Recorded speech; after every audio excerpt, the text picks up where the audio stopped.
今年100嘅客家贡献奖10世界得奖人嘅名单已经公布，校务会也对今年10月也是了礼拜六举行颁奖典礼。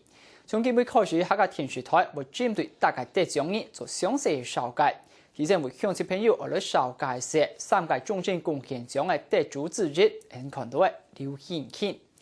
作為漫畫家嘅劉顯慶，基本大家了解最親近上嘅漫畫應該是阿三哥老太叔婆。那就充滿客家風格特色嘅太叔婆漫畫，客家本創作變做係大家都啲嘅經典角色。現代係對新竹大三輩出世嘅劉顯慶，唔單止開創本土漫畫題材概念，佢嘅內容也充滿教育嘅寓意，同時還結合地方嘅特色。為咗傳承客家文化，劉顯慶創作了日本20部客家民俗畫，為客家奉獻嘅貴聲音，所以得到今年嘅客家終身貢獻獎，真經係實至名歸。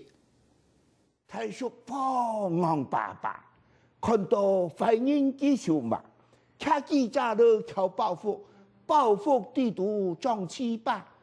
成發嘅表情，韓國神奇嘅神獸，一出在就早地講出佢客家嘅旁頭。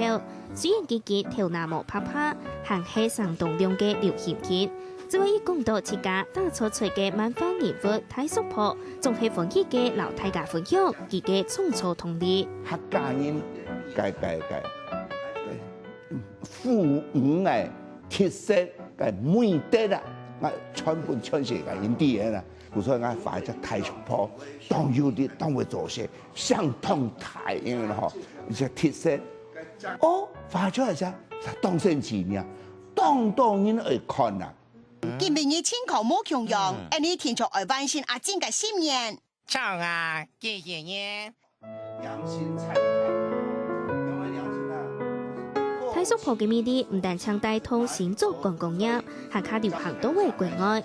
劉顯慶即期參加國外各地嘅客家活動，唔但將漫畫刊登美國《世界日報》引起注意，客家創立太叔婆創意推廣學校，希望做啲本客家島嘅客家字體，認同客家傳承行業。後生人啊，會講客話嘅客家人啊，冇幾多咧，常會俾人笑咩睇起啊呢？所以我就去外，我就做義工啦。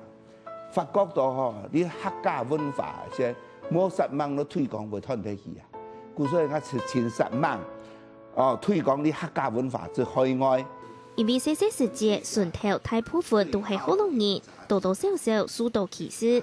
故作本劉顯慶要發揚客家文化嘅決心，最近2年，佢客家推出台灣鄉土民俗圖示，希望將頭擺嘅客家歷史留記憶，用圖畫留大家分享。將啲客家人嘅文化流傳下去，因為我係冇得記錄嘅先，我相信啊會冇得去。有做過就會學畫圖，但係冇做啥做唔得呀。竹檔黏黏嘅漫畫書、老冊子，佢嘅蛋糕嘅獎品、老獎牌，都係劉顯慶21世紀為客家文化奉獻嘅成就老功用。啲人望住條度，都係對客家嘅愛老關係，佢對文化老教育嘅傳承，未錯過行客多嘅客家字體。客家新聞小鳳鶴吳義娟特別報道。